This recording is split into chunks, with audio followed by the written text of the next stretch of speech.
Hoje no Cartório Contemporâneo, conversamos com a doutora Marili Maria Monteiro para falar sobre a diferença de fraude à execução e fraude aos credores e segurança jurídica. Os melhores momentos da Concart.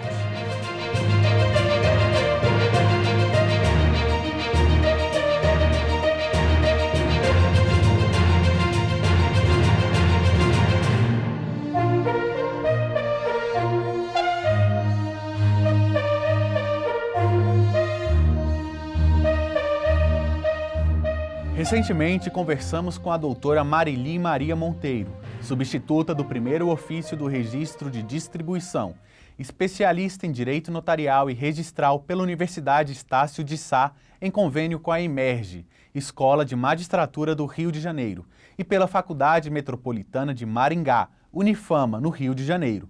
Agora, ela veio até nosso estúdio para falar sobre a diferença de fraude à execução e fraude aos credores e segurança jurídica. Seja bem-vinda, doutora Marili. Tudo bem, muito obrigada pelo convite, Duda. Doutora Marili, qual a diferença entre fraude à execução e fraude contra credores? O que caracteriza cada uma delas e qual é a mais grave? Duda, a diferença começa pela natureza jurídica de ambos os institutos. A fraude contra credores é ligada ao direito material, enseja a presunção absoluta. Os seus efeitos estarão averbados no RI. A fraude à execução é um instituto processual, enseja a presunção relativa, e é um instrumento que o juiz pode lançar mão para garantir o credor. E quais as consequências da fraude à execução? Ambos os institutos fraudam, né, o credor. A mais grave é a fraude à execução, segundo a doutrina, porque além de prejudicar o credor, também pode tirar a eficácia de uma sentença judicial. Quais as consequências da fraude à execução? Ambos os institutos visam fraudar o adimplemento de uma obrigação. A fraude à execução acontece quando já está em curso uma ação judicial, não precisa necessariamente ser uma execução, pode ser uma ação de conhecimento. O credor está acionando, vamos dizer assim, o seu devedor, e este devedor onera ou se desfaz ou vende o patrimônio dele para não pagar a esse credor. Quais são as fraudes mais comuns? Os exemplos se multiplicam infinitamente, né? São ascendentes que vendem para descendentes, ou pessoas que vendem para amigo, parente, sem receber, ou por um preço abaixo, vendas sucessivas. Bem, as maneiras são infinitas. Você pode abordar sobre o antes e depois da Lei 13.097 de 2015?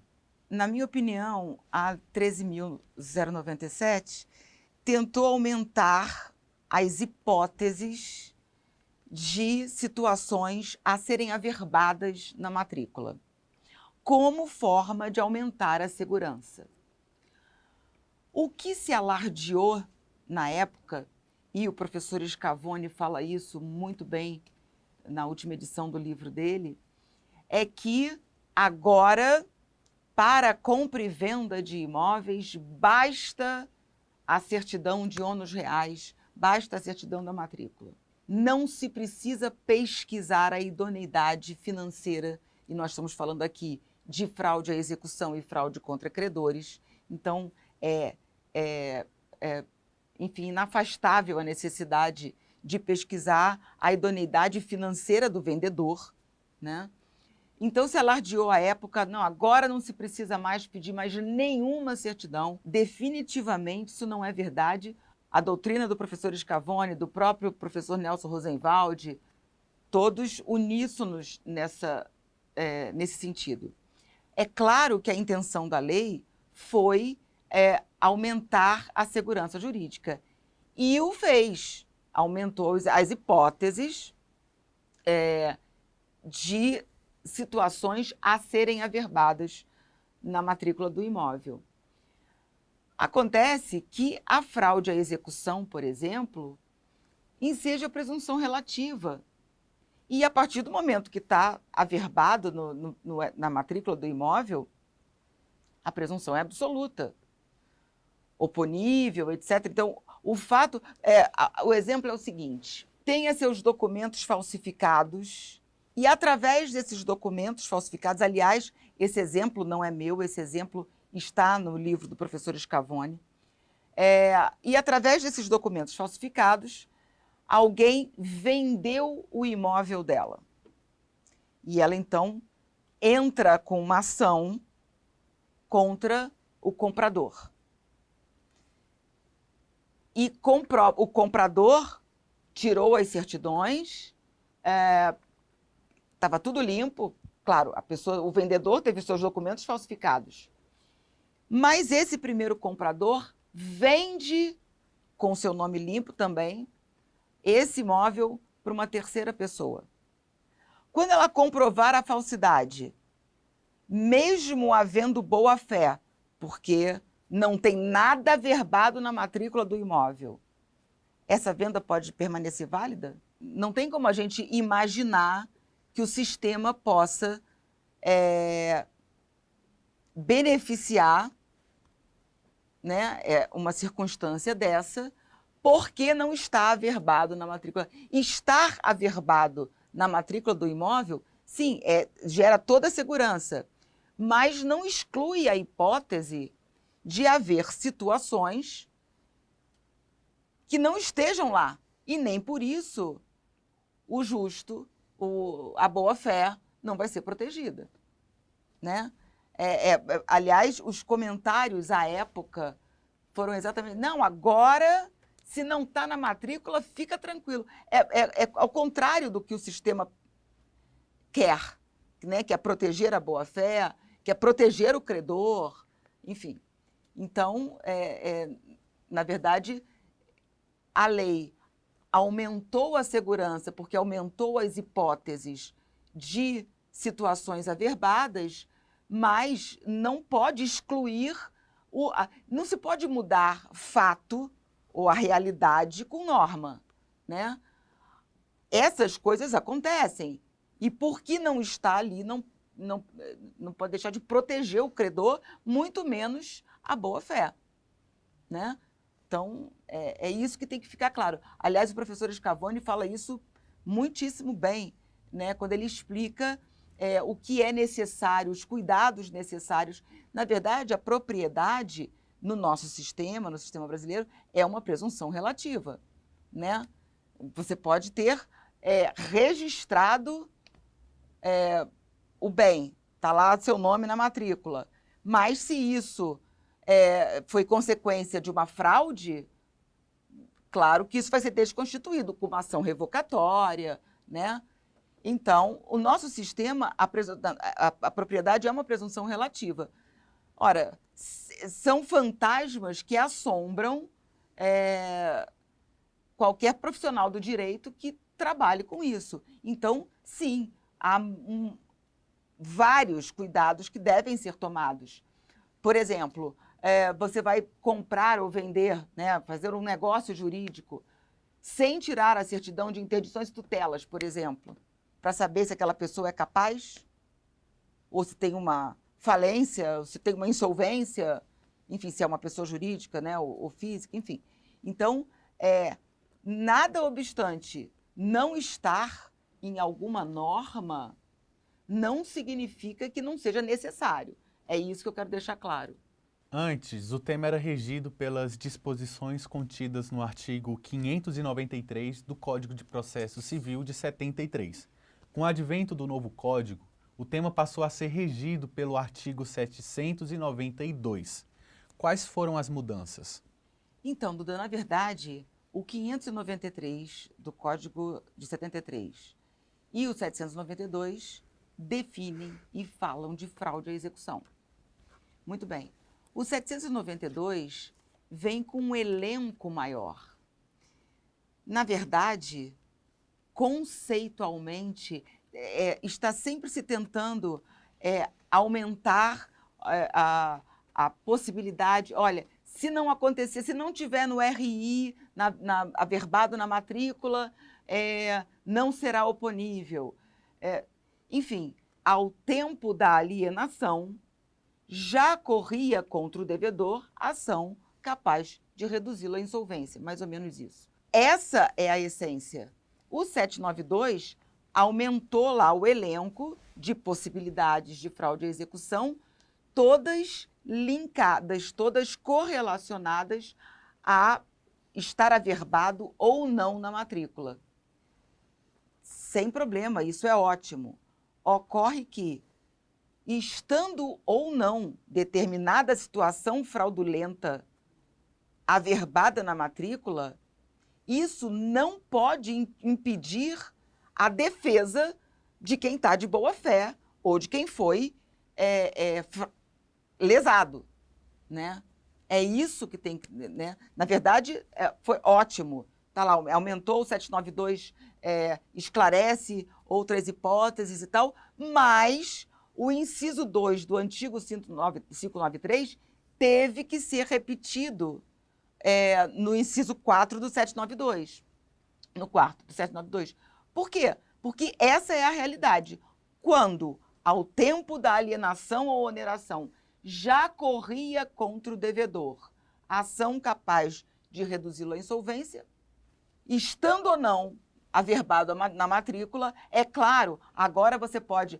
tem uma execução, você pega uma certidão do distribuidor e vai averbar, ótimo, mais segurança. Mas daí a dizer que isso basta, definitivamente não. Muitas vezes, no cartório contemporâneo, pode aparecer algumas expressões que você não está acostumada. Por isso, venho aqui explicar alguns termos recorrentes no programa.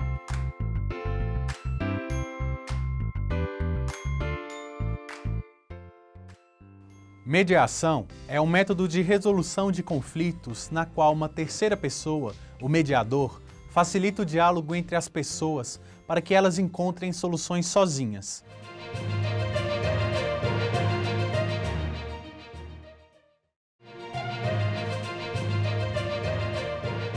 O que é preciso ao comprar um imóvel ou bem de alguém para ter os seus direitos resguardados? Duda, são muitas as precauções que devem ser tomadas, né? A primeira providência, claro, é verificar a matrícula do imóvel, o objeto daquele negócio jurídico, com todo cuidado. Ele está livre, desimpedido, ele está hipotecado, o titular dele é aquela pessoa que se diz vendedora, o estado civil dessa pessoa, a capacidade dela, enfim, todos os cuidados, né? E depois, evidentemente, as questões fiscais. Hoje, por exemplo, uma das coisas que a 13097 fez foi colocar no texto legal a ideia da súmula 375, né? A recente jurisprudência do STJ já afasta a aplicação da súmula 375 se houver dívida fiscal. Então, ainda que haja boa-fé, se houver dívida fiscal, o negócio jurídico, a eficácia do negócio jurídico pode ser alcançada. Então, é claro que as certidões do vendedor têm que ser pesquisada. A idoneidade financeira desse vendedor tem que ser pesquisada. Fora isso, o condomínio, as concessionárias de serviço público, né? A própria pessoa jurídica de direito público, as prefeituras, tem possibilidade de desapropriação, não tem? Enfim, é um sem número de providências, né, de pesquisa para que se faça um negócio o mais seguro possível. E quais as precauções para evitar fraude à execução? Os cartórios conseguem auxiliar de alguma forma? Pois é, Duda, o sistema do Rio de Janeiro, que é onde eu trabalho, não é puxar a brasa para nossa sardinha, até porque é diferente de um de outros estados, né? Há uma pesquisa, se não me engano, entre 2013 e 2015, falando exatamente sobre o número de fraude à execução que chega ao STJ, né? E sabe essas coisas, no mundo da informação você lê e depois você perde aquela fonte e tenta voltar e não consegue, né? Mas se não me engano era isso, mais ou menos 2013, 2015, e 78% era do estado de São Paulo. Eu vou te explicar exatamente aonde eu estou querendo chegar. E 2%, na verdade menos que 2%, isso me impressionou muito a época que eu li, eu devia ter salvo essa fonte, eu quis já procurar mais recentemente, até para atualizar, né, para ver quem fez a pesquisa, enfim. Então, 78% de fraude à execução de São Paulo contra 2% do Rio de Janeiro. É claro que deve ter alguma diferença no sistema. Aí, quando você pergunta, os cartórios podem ajudar nisso?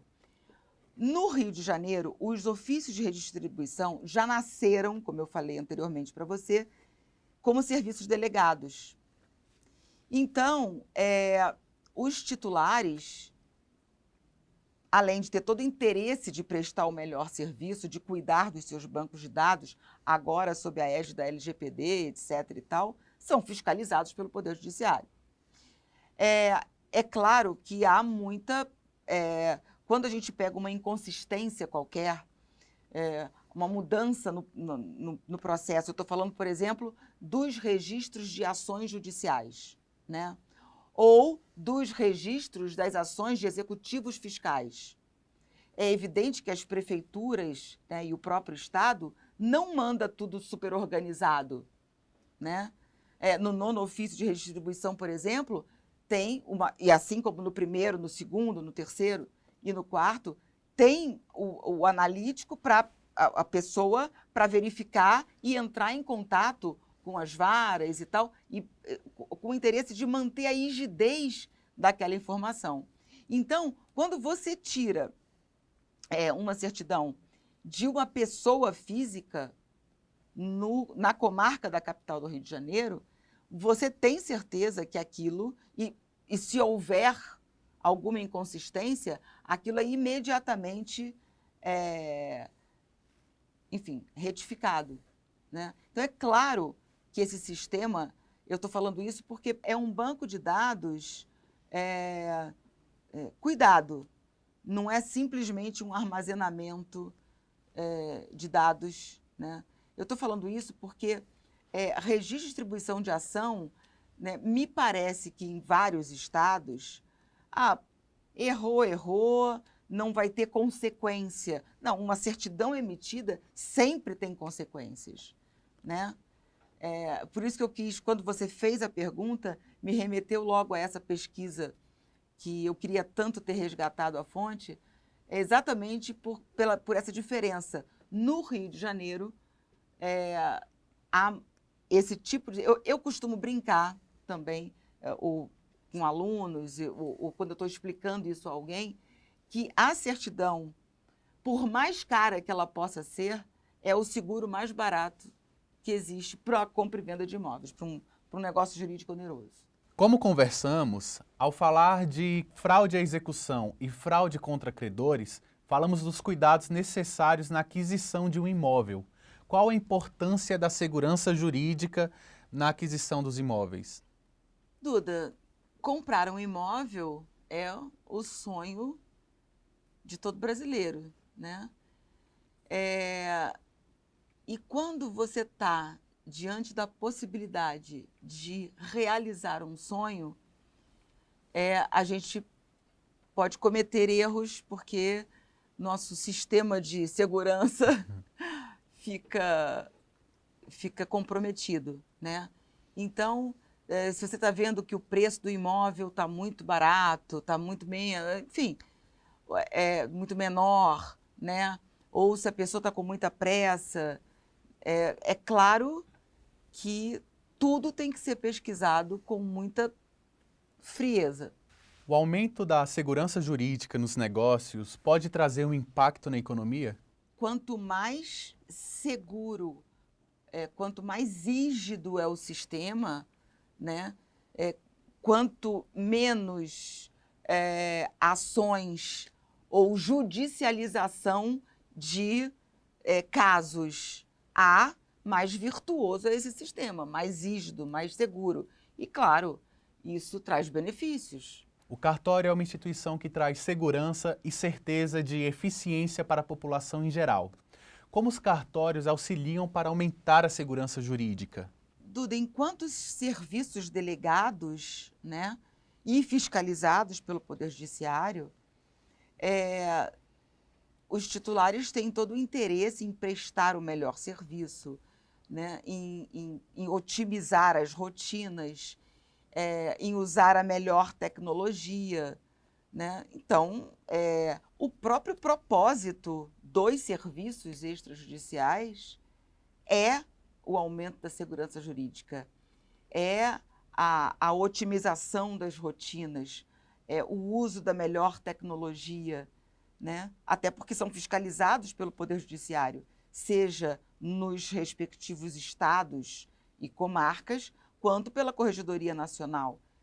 Então, o objetivo dos cartórios é exatamente aumentar sempre, melhorar sempre a segurança jurídica. E como a senhora avalia a iniciativa da CNR em criar o cartório contemporâneo na TV Justiça? Duda, eu acho uma iniciativa brilhante e salutar. Por quê?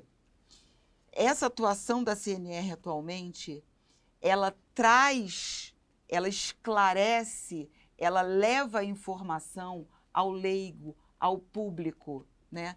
Inclusive com uma vibe, vamos usar um termo assim, de mudar a ideia que o usuário tem de cartório, né?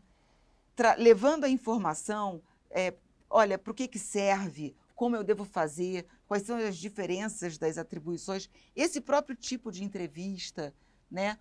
Não é só com quem atua só na vida acadêmica, doutrinadores, mas com pessoas como eu, por exemplo, que atuam na prática, que é o dia a dia do cartório, é o dia a dia de cada atribuição.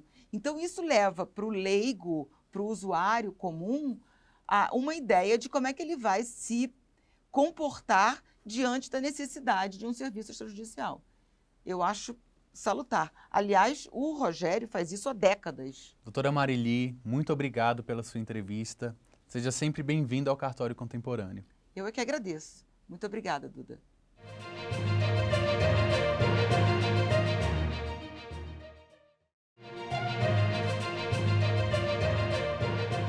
A Conferência Nacional dos Cartórios, CONCART 2021, sob a organização da Confederação Nacional de Notários e Registradores, a CNR, foi realizada nos dias 15, 16 e 17 de dezembro de 2021 em plataforma digital. A programação contou com a presença de especialistas e autoridades de renome para focar em temas atuais e relevantes, assim como os avanços na atuação dos notários e registradores. Nós, do Cartório Contemporâneo, separamos alguns trechos. Veja. É uma alegria para mim estar mais uma vez na Conferência Nacional dos Cartórios e trazendo esse tema de judicialização. Nós temos diversos outros trabalhos, mas como realmente o meu doutorado foi sobre mediação e conciliação, então não são raras as vezes que eu acabo sendo chamada para este tema. Mas eu gosto de diversos temas dentro do registro civil, mas também por ser uma processualista, acabo tendo esse viés de estudar novas formas de solução de conflitos. E a desjudicialização é exatamente isso, né? Os procedimentos que devem sair do judiciário e para onde eles podem ir, onde a gente pode encontrar novas formas, novos mecanismos de solução de conflitos. Como eu vou ser a primeira a falar, já tinha até falado com as colegas, eu vou fazer uma abordagem um pouco mais abstrata, trazendo o tema para um viés de contextualização. Então, embora o painel seja o impacto da desjudicialização para o fortalecimento dos serviços notariais e registrais, eu vou inverter um pouquinho. Eu vou falar do fortalecimento do Estado democrático de direito pela contribuição dos cartórios na desjudicialização. Então, vejam só, apesar da desjudicialização fortalecer os serviços notariais e registrais, eles contribuem muito mais com a sociedade do que são fortalecidos. Então, tem uma dupla via aí que é tão interessante, e é sobre esse prisma que eu vou começar a falar. Um pouquinho para a gente entender o que é a desjudicialização, quais são esses conflitos, a compreensão um pouco de conflitos e onde eles podem ser endereçados, abordando um pouco mais sobre as questões, as características do extrajudicial, para a gente entender o que casa com o extrajudicial e o que casa com a desjudicialização. Quando eu penso em mecanismos de solução de conflito, eu não posso nem entrar no tema sem entender o que é o conflito. Então, eu começo a minha apresentação por aí. O que é o conflito? O conflito, sendo uma experiência humana, me permite diversas abordagens. Então, eu posso ter um conflito intrapsíquico, e aí eu vou ter um viés da psicologia. Aquele conflito vai ser tratado pela psicologia. Eu posso ter um problema financeiro de um Estado, e esse problema vai ser tratado pelo viés economia. O que nos interessa aqui é o conflito jurídico. Então, o conflito jurídico é o que nos interessa. E no conceito clássico do Carnelucci, conflito é aquele interesse qualificado por uma pretensão resistida. Então, eu tenho o direito posto do Estado, e esse direito ele vai dar razão para uma parte que não tem acesso ao bem da vida, porque a outra parte está resistindo. Então, eu tenho um conflito de interesse qualificado por uma pretensão resistida. O que o juiz vai fazer? Ele vai analisando aquele caso, verificar quem tem razão e entregar o bem da vida, aplicando o direito, então, ao caso concreto. Tem um estudioso norte-americano, Owen Fisk, que ele vai falar que isso é a adjudicação, ou seja, eu tenho a norma e eu vou aplicar a norma ao conflito. Então, eu pacifico o conflito pela aplicação da norma. Pouco importa se aquele conflito foi resolvido ou não, se ele continuou ou não, se a parte ficou satisfeita ou não. Pode até ser que no recorte do conflito, aquele que era inicialmente um problema deixou de ser um problema e a parte nem tem tanto interesse mais. Mas essa questão, o juiz ele não analisa. O juiz ele vai apenas aplicar o direito daquela sociedade ao caso concreto. Então, isso é a adjudicação. E o Estado espera que isso seja suficiente para resolver o conflito. Então, a prestação jurisdicional está entregue, o bem da vida está entregue. Com a procedência ou com a improcedência da ação. Numa sociedade contemporânea como a nossa, tão plural e tão complexa, claro que a gente vai perceber que esse conceito ele é insuficiente para dar conta da quantidade de questões jurídicas que nós temos. Eu não posso entender o conflito jurídico apenas pela adjudicação. Eu não posso entender a solução de todos os conflitos que eu tenho numa sociedade tão complexa como a nossa pela prestação jurisdicional feita de maneira estrito sensu pelo judiciário.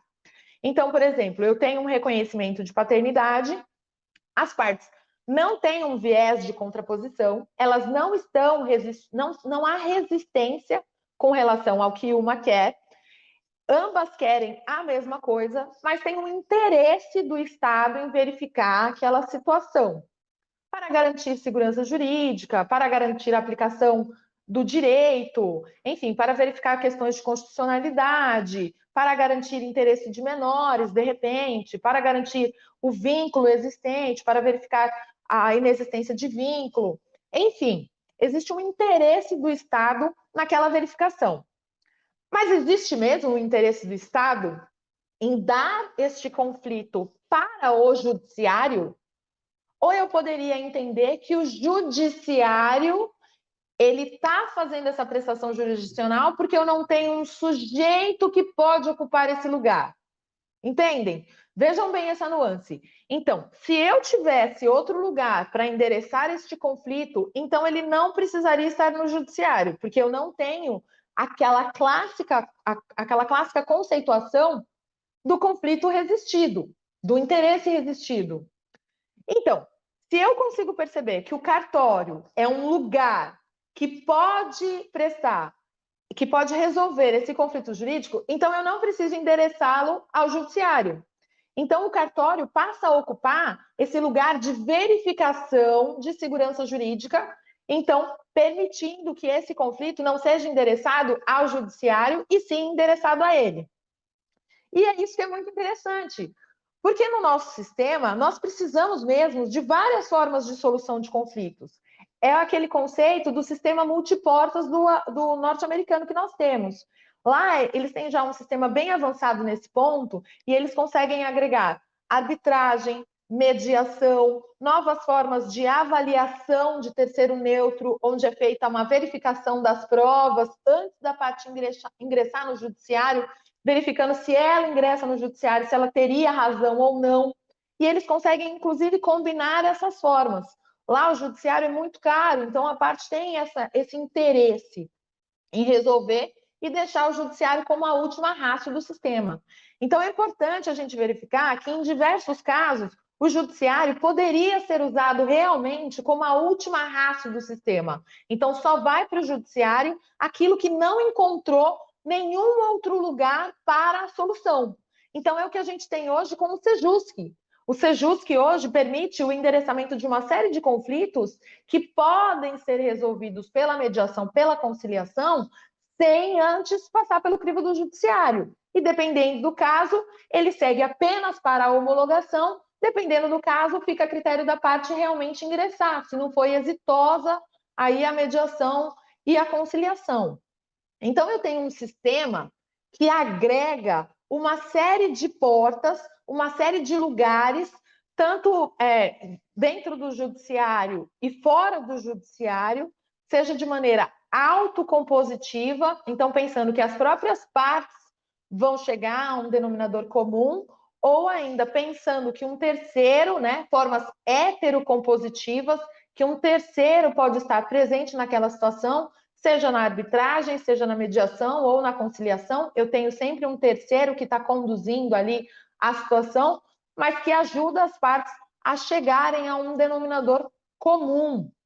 E aí eu tenho um sistema que fortalece o próprio Estado democrático de direito, porque com isso eu vou ter melhor acesso à justiça. E esse acesso à justiça ele vai permitir uma universalização.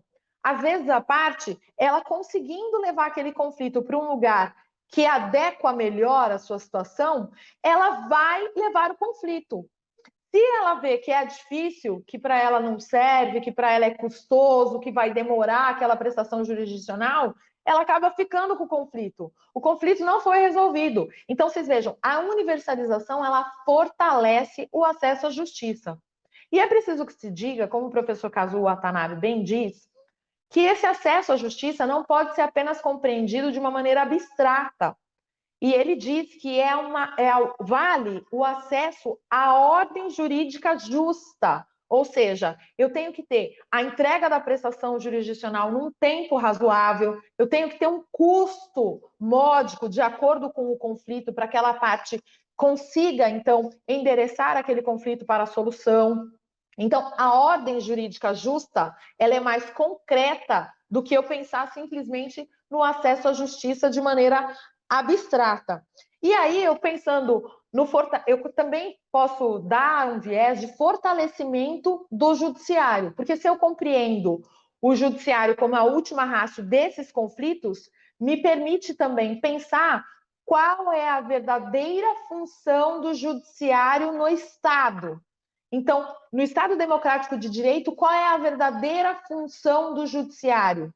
E, com isso, o judiciário também sai fortalecido, podendo priorizar aquilo que é a sua verdadeira função, a sua verdadeira vocação.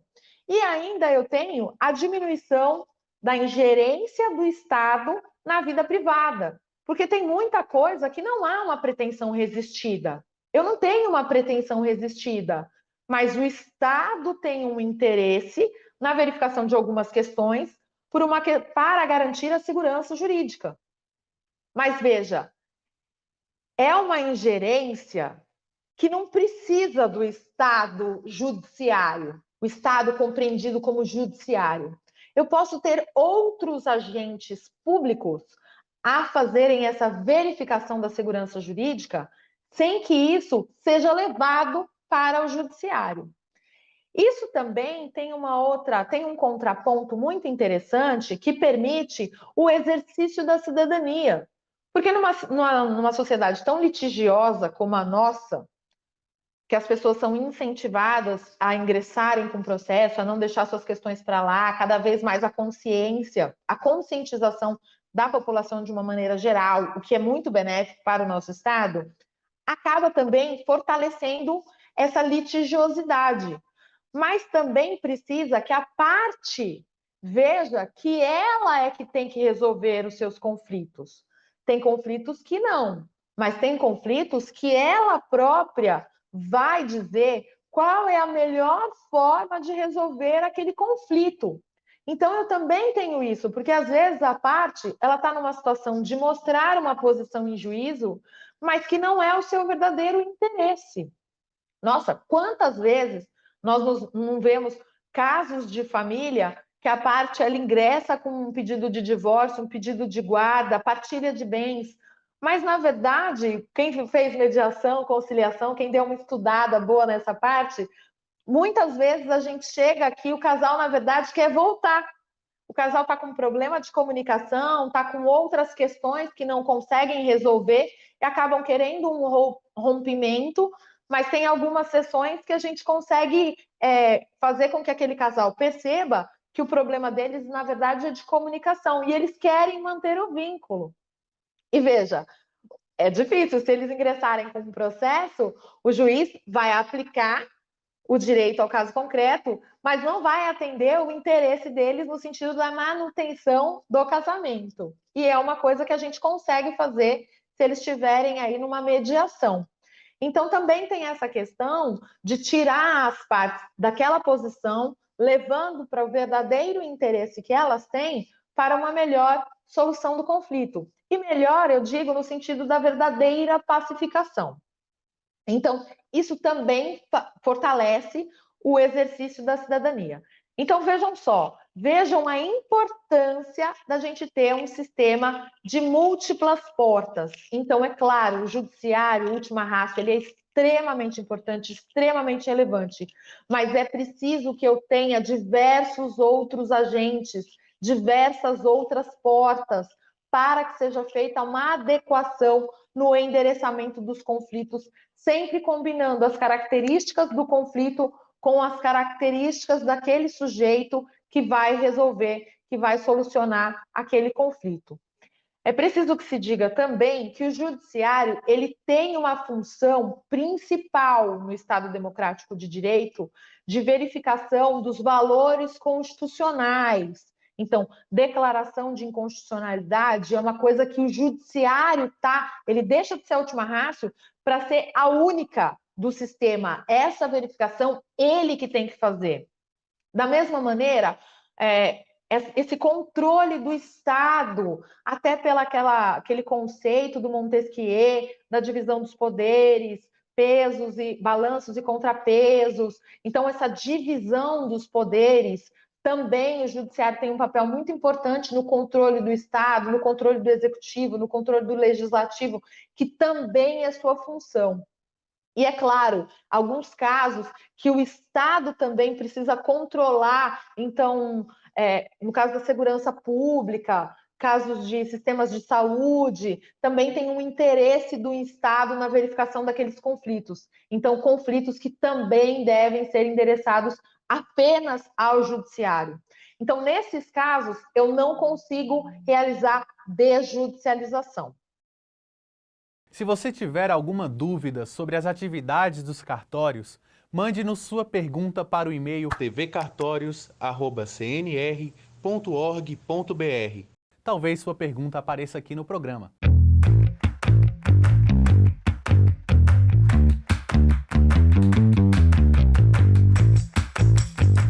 Paulo Rios, de São Pedro do Sul, pergunta: como fazer inventário em cartório?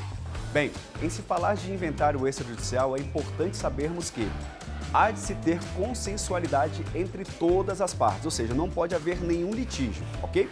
Há também a necessidade de não haver herdeiros menores ou incapazes e há de se ter também a presença de um advogado que formalizará juntamente com o tabelião ou escrevente a escritura pública de inventário. E o que precisa para poder requerer? Basta um requerimento simples, informando exatamente a qualificação do autor da herança, dos herdeiros e do viúvo e também a descrição de todos os bens com seus respectivos valores.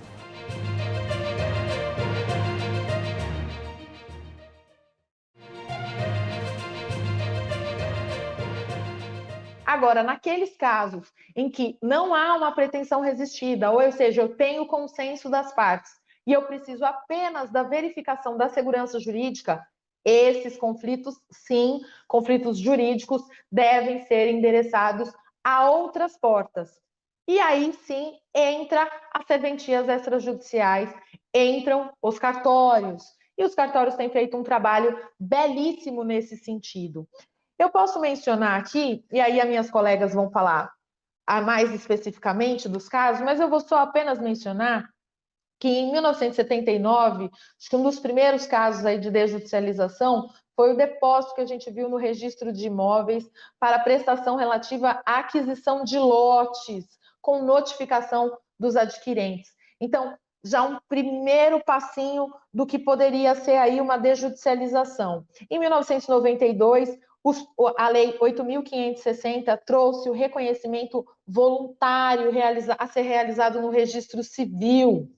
Então, o reconhecimento da paternidade sendo realizado diretamente no registro civil, o que também foi uma grande vantagem. Em 97, a alienação fiduciária em garantia também promoveu uma grande dinamização dos financiamentos imobiliários. Em 2004, o artigo 213 da Lei de Registros Públicos permitiu a retificação diária no registro de imóveis.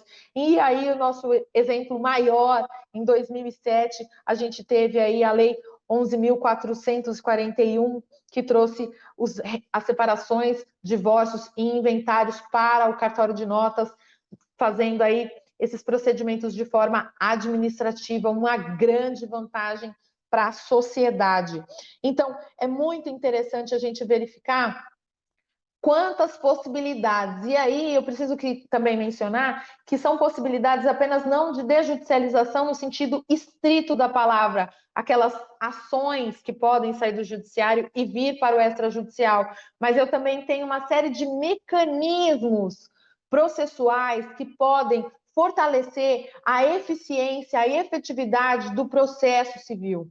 Então, eu gostaria de mencionar a averbação premonitória, que é extremamente benéfica para a execução.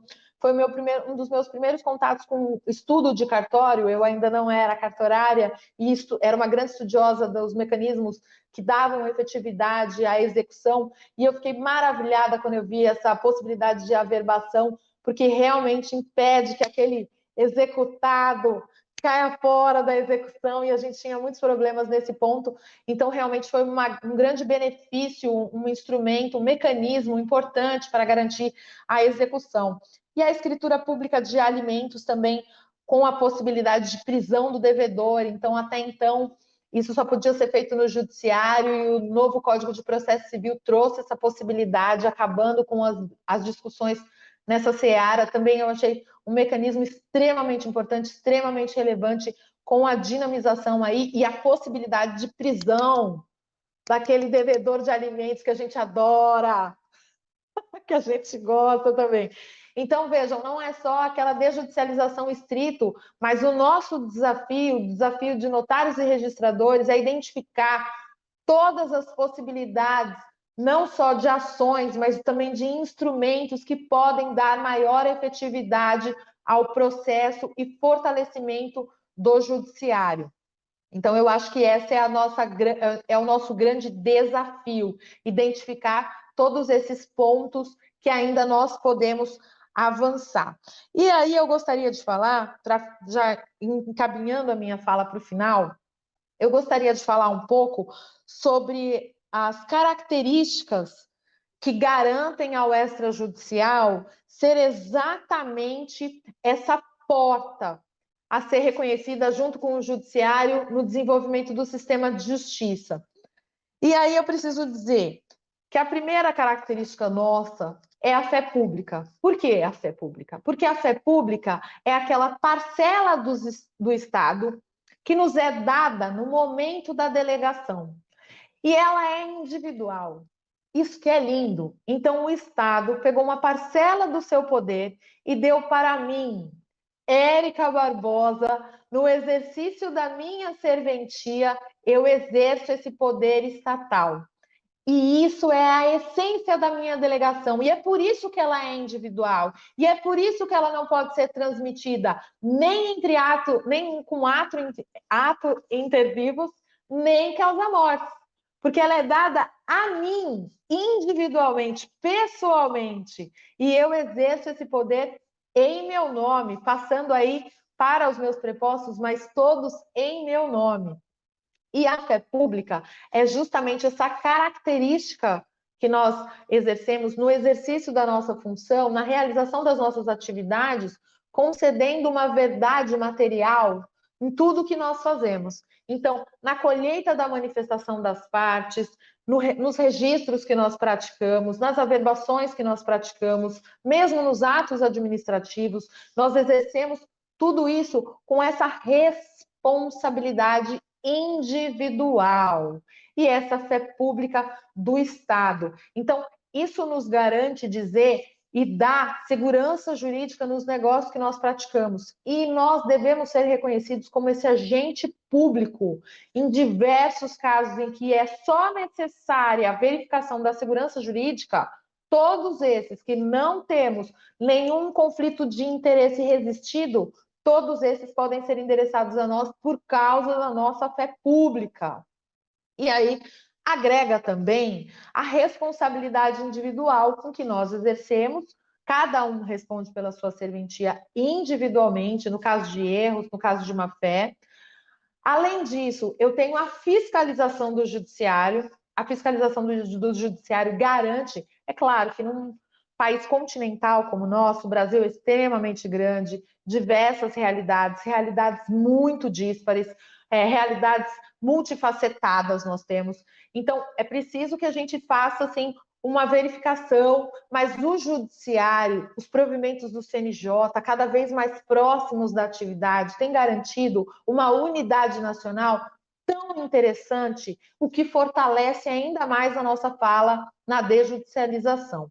Justamente por causa desse controle, né, feito pelo judiciário, a fiscalização que é feita pelo judiciário, pelas corregedorias permanentes, mas também a condução por provimentos e regulamentos feitas também, essa fiscalização feita também pelo CNJ. Então, isso também fortalece a nossa fala para desjudicialização.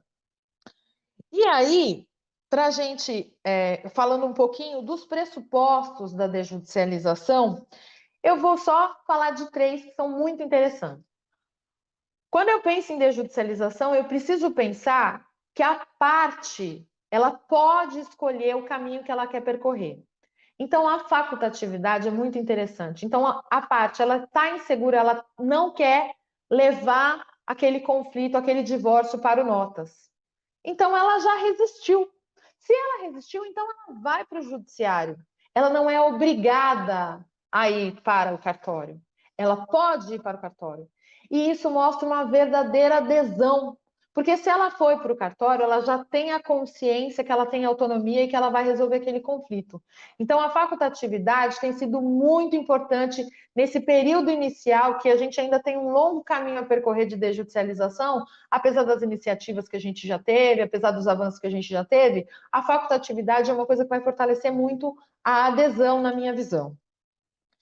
A remuneração. Eu não vou deixar de falar desse tema. A remuneração é extremamente importante, justamente porque há uma gestão privada. Então, nós precisamos garantir que os funcionários estejam capacitados, que eles sejam em bom número para atender a população, aquela quantidade de serviços, de conflitos que nós vamos resolver, eu tenho que ter essa remuneração. A contrapartida do nosso serviço são os emolumentos. Eu não tenho como ter um crescimento de desjudicialização se eu não tiver emolumentos adequados ao serviço que eu vou prestar.